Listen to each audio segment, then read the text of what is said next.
It's a big weekend this weekend for sports fans. No, I'm not talking about Ireland about to get hockeyed in the football by France and Holland. Like, let's just like try and just grit our teeth and get through it. But we have a lot to look forward to. First off, because if you're like me now around this time, you are completing your NFL fantasy drafts. We have all that going on as well. But also, if you're a rugby fan, the Rugby World Cup is beginning, and it is possibly never been a more exciting time to be an Irish rugby fan heading into a World Cup, but also with that comes expectations and as such nerves and anticipation as Ireland head into this off the back of an extraordinary run of form. And usually what would happen is, we'd have a collapse as we start to head into the World Cup, but that hasn't really happened. So again, how should we feel? We're in uncharted territory. Well, whenever I feel this way and I need to discuss something, there's only one man I call up. He is my former co-host on the likes of Low Blows, on the likes of Paddy's New Yotter Old Sports Show, and he is joining me now. It is the one and only Irish Examiner's Kento, David Kent. Very welcome to page 180 as always. And Kento, I gotta get into it, okay? Let's mention the elephant in the room. After what have been a pretty good run of warm-up games, we had a bit of a nervous performance in the win over Samoa a couple of weekends ago, but it is a warm-up. We are world number one. We're undefeated in 13 games, and we haven't fallen off like we usually have. Usually what happens is the year before the World Cup, we peak and we're unbelievable, and then we kind of the cracks start to show as the year goes in. Apart from Johnny Sexton's suspension, which, if anything, could actually be a benefit to us, how should we feel heading into this? How are the confidence levels or the nerves levels for yourself? It is very interesting to watch the game over last weekend, that is against Samoa, and just watching the highlights back because I actually missed it at the time. We didn't play very well at all, but I'm actually glad that happened, because if we had gone out and smacked Samoa by 50 points, you could just see what was going to happen in the first couple of games. We're going to get for early win, run into South Africa then and go, oh no. Whereas this was kind of brought us back down to not reality, because let's call it spade spade. You mentioned it. We're world number one. We're still the team to beat at this World Cup for a lot of people. A lot of people, not only in Ireland, but a lot of people globally, they're looking at Ireland and going, okay, they finally seem to have got everything going right with the form, with the squad that they have. So I'm glad we didn't steamroll Samoa. Listen, it's very unfortunate for Cian Healy that is the game that costs him most likely his last chance to appear at a World Cup, for such a good servant to the Irish squad over the years. But I'm ironically, I'm more confident this time going in as world number one than I would have been 4 years ago. I remember we had a Paddy's New Yacht about it, and there was kind of a sense that, yeah, we might be a little bit of pretenders to number one, whereas here we seem it's a rightful title going into this, and the performances, even the one against Samoa, still came out. I mean, if you play bad and win, that's still fine. It doesn't matter the opponent. So as you mentioned, a warm up, fine. I'll take a stutter and warm up every day over a 60-point smacking. Interesting, yeah, true, and as well, it's that whole. As weird as it is, sometimes it's that old chess sort of the good teams win ugly, you know what I mean? And again, it was that where it's like we always say it, like even when you get into kind of, other sports like darts tournaments and stuff like that, when the big players have a tough first round game, they come back and they're actually better in the tournament because they've had their test and they've survived it, and now they're more tuned up. So yeah, I agree. It's not the end of the world. What may be the end of the world, though, is the fact that we're in a group with South Africa, who had a considerably better weekend than us, absolutely destroying New Zealand, humbling them ahead of this World Cup. Is this more terrifying for us, or could we look at this potentially optimistic and say that, look, we're the favourites to get through in Pool B. If we are, New Zealand will be within our crosshairs, potentially. And maybe that's one less force we need to be terrified of, because New Zealand in recent years have had our number. So how are you feeling about South Africa? Are they a team to be terrified of, or how should we feel? I think this again comes back into the preparation mode for it now. New Zealand, will probably look at that result and go, "Oh no," but also we're still New Zealand. And I'd actually be more afraid of a wounded All Blacks Mm. than a on form South Africa because, like as you mentioned, this group of death. There's always one. Like in 2015, England, Wales, Australia were in the same group. England didn't get out of it, yeah, on home turf, if you remember.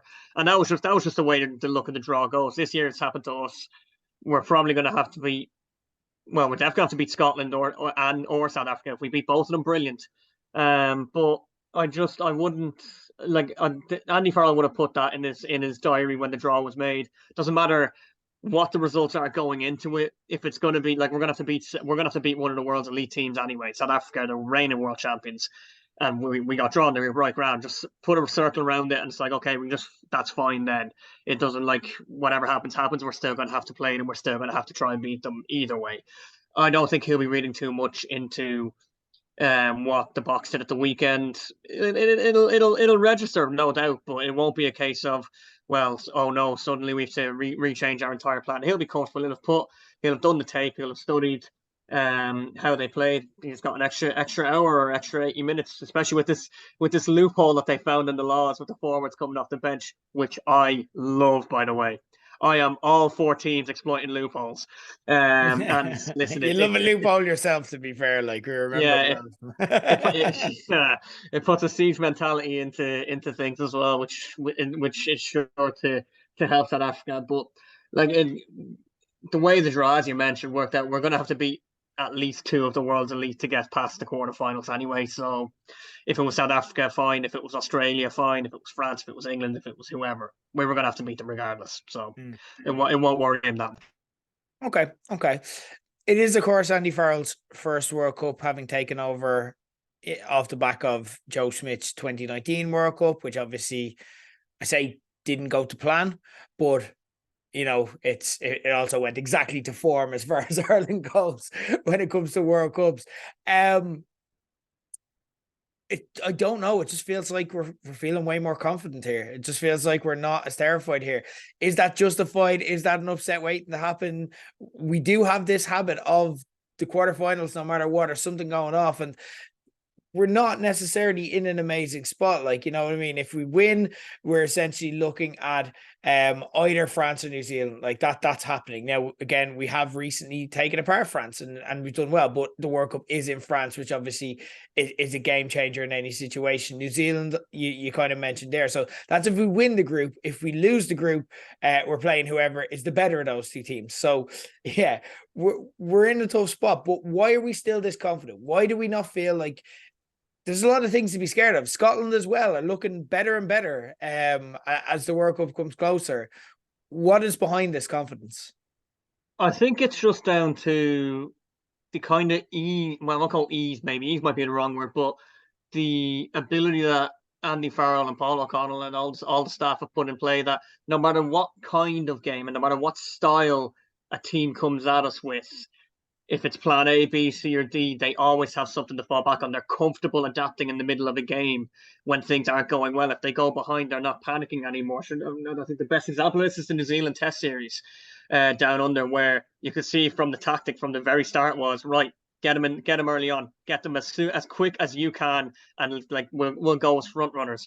We've seen games where we've fallen behind and we haven't panicked. It's just been a case of right, we're trusting the squad. We have an incredible strength and depth in that squad, which I think a lot of teams would be very jealous of, in terms of kind of maturity, where our younger players still have 30 or 40 caps to their name, as opposed to maybe the likes of France, where a couple of their wingers, like these are their hot shots for the future, but they only have 5 or 6 goals in international rugby, and that's not ideal going into a World Cup where you're coming up against the likes of Ireland, the likes of South Africa, or even Argentina, these veteran sides that have been a unit for a long, long time.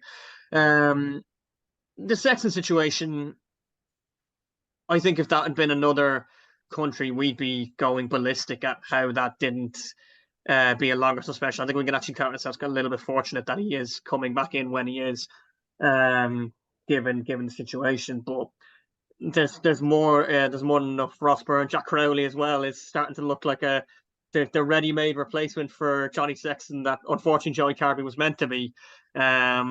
So even if Ross Burns doesn't, if Ross Burns isn't feeling it in the first couple of games, you can go right, push the Crowley button. He's flying along as well. It's that kind of thing where, as I mentioned, the strength and depth, but also if a team runs at us, we have a system to deal with them. If a team attacks us on set pieces, we have a system to deal with them. If they just want to kick long ball all day, happy days. We'll win that easily. I think. Yeah, it's just with the trust and the reliance on a squad that we know can get the job done in any situation. I think that's the reason that we deserve to be confident that we probably do. As I mentioned, we deserve to be number one going in here. Love it. I'm a big fan. I feel much better already. I'm gonna walk into this totally overconfident now, if anything. You mentioned Crowley there. We also have the likes of, and again, what I love about our squad, another kind of point to kind of back up what you're saying is we just have the perfect blend of just experience and like just names you put yourself behind, you back to the hilt, and then this exciting youth that are performing coming in. So again, you have Crowley, you've got the likes of Caelan Doris, who made a kind of huge statement in the Six Nations. Who do you think is going to be that person that comes out of this, like, you know, the net again, and again, we are looking for a successor to Johnny Sexton, but it doesn't have to be like for like, it doesn't have to be same position, it just has to be the Johnny Sexton, the Brian O'Driscoll, the Paul O'Connell kind of. It feels like we're in that passing of the guard phase with this squad. Who do you think is going to come out of this, the new star of Irish rugby? Because I feel like we have a few on the cusp. It's again, it's funny you mentioned that. It's like someone who might be breaking through, and it's like, well, it's someone who's already kind of rubber stamped his place as one of the lads coming through. I'm going for Dan Sheehan. He's only 24. That's very sure it's his first World Cup, if I'm not mistaken. He's only played for Ireland 18 times or whatever, 20 times.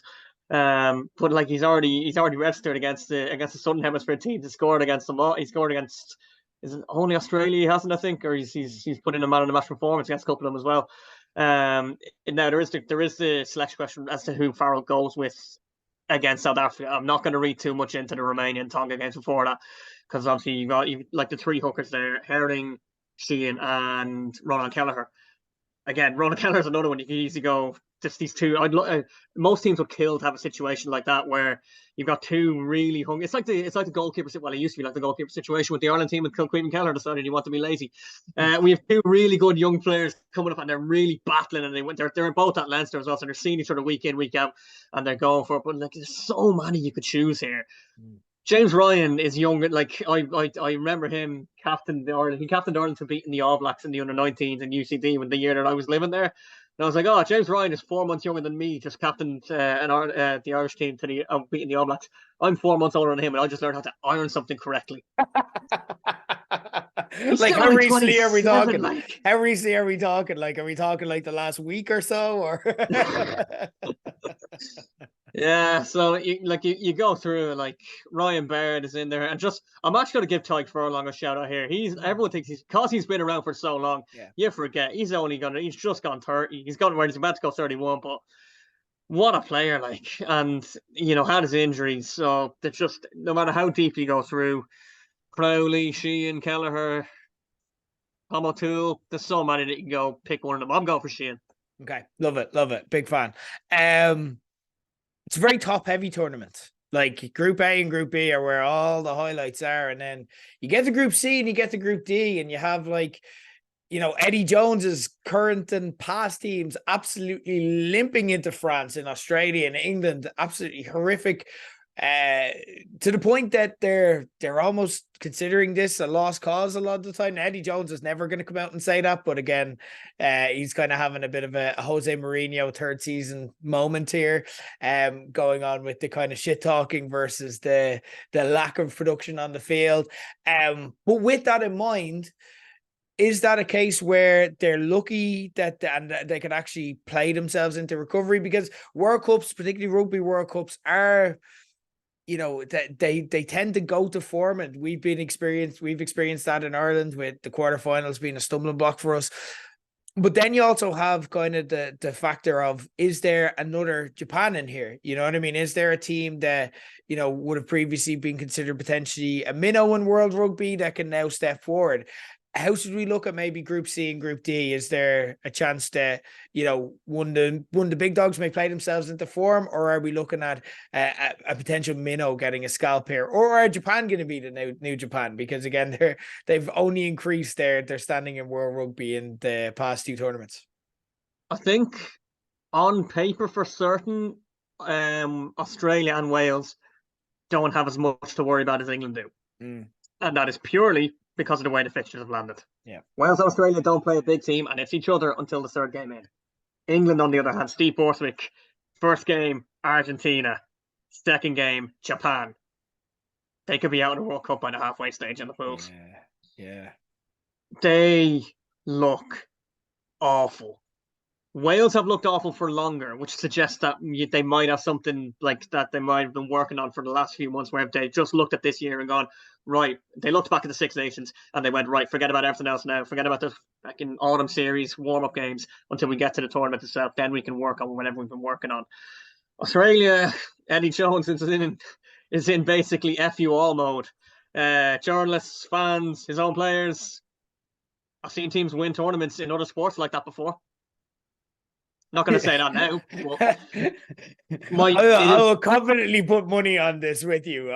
You're right, because I teased to you in our private chat that I have 2 or 3 out there calls for this tournament. Go do it. Yes. Here comes the first one.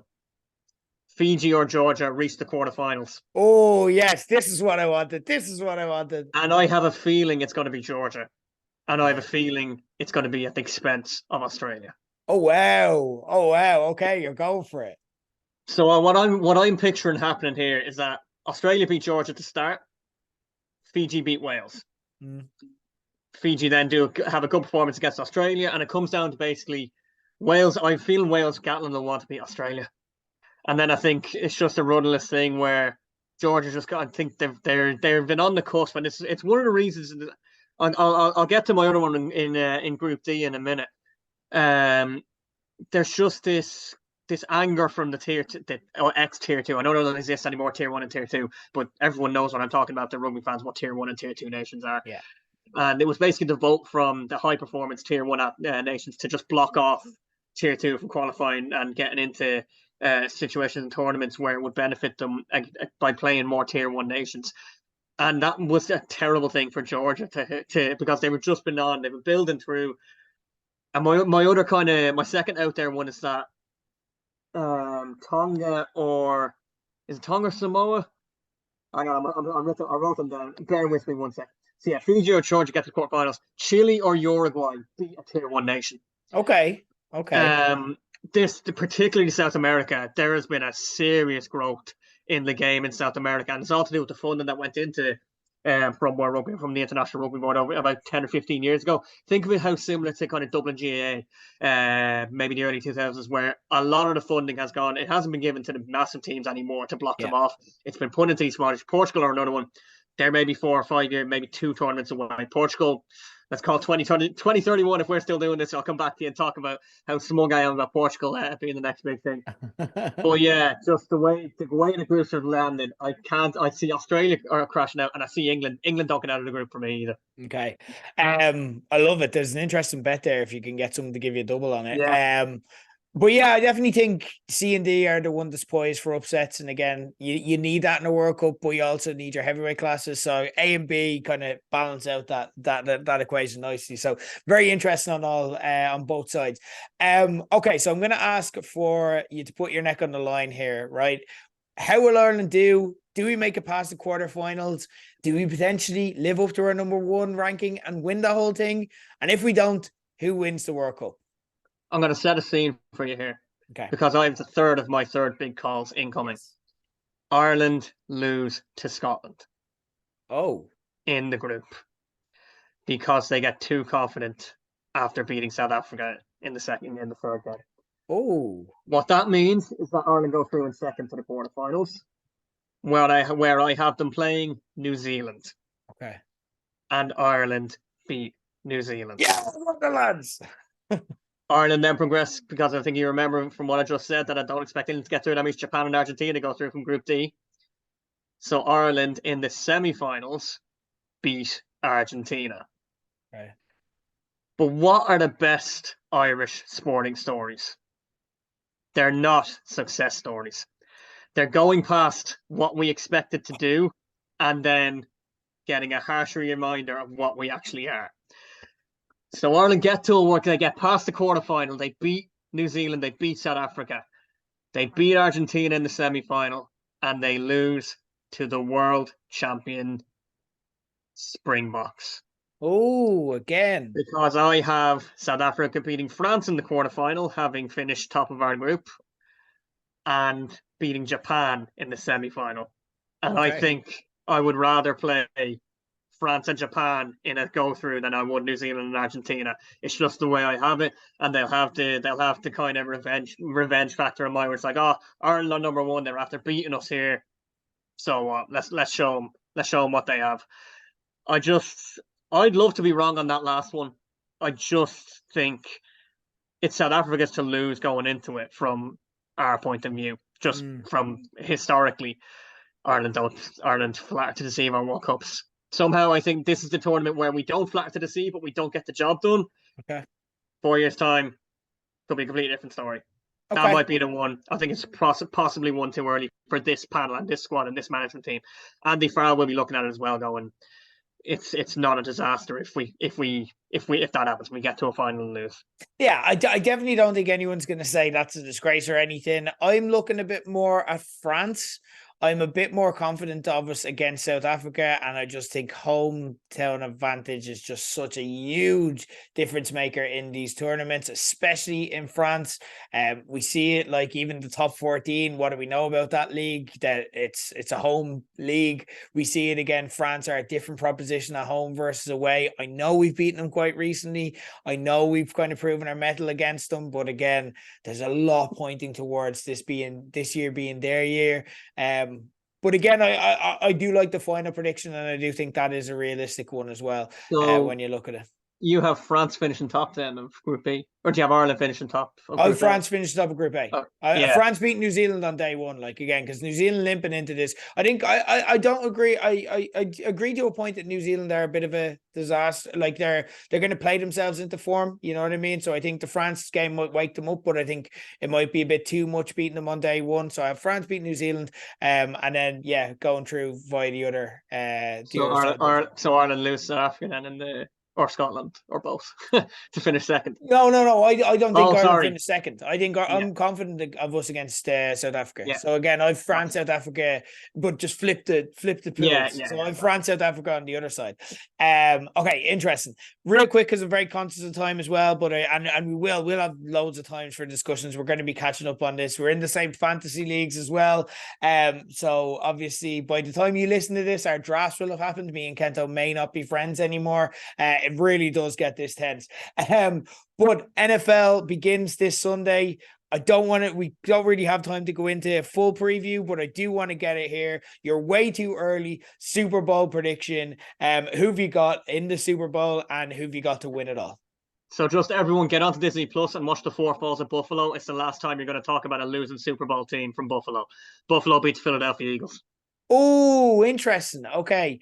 I'm an Eagles fan, obviously. Usually, I'd be very happy with us getting back to the Super Bowl. I think we had a lot of luck last season in terms of like form, games won within one possession, and injury luck as well. I do have us getting back to the championship game, but I'm going to heap on the pressure onto the San Francisco 49ers, who I think have the bit between their teeth. I think we got very lucky against them in terms of injuries and just everything coalescing in the championship game.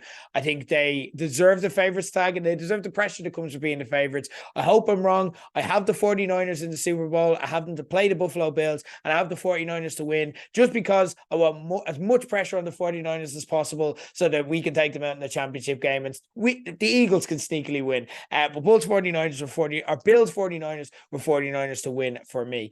Kento, always a pleasure to have you on for these conversations. It will not be our last time. Maybe we'll catch up for a bit of Ryder Cup chat in a couple of weeks, and we can also we'll constantly be talking about the NFL, because we'll constantly be talking about it in our real lives anyway.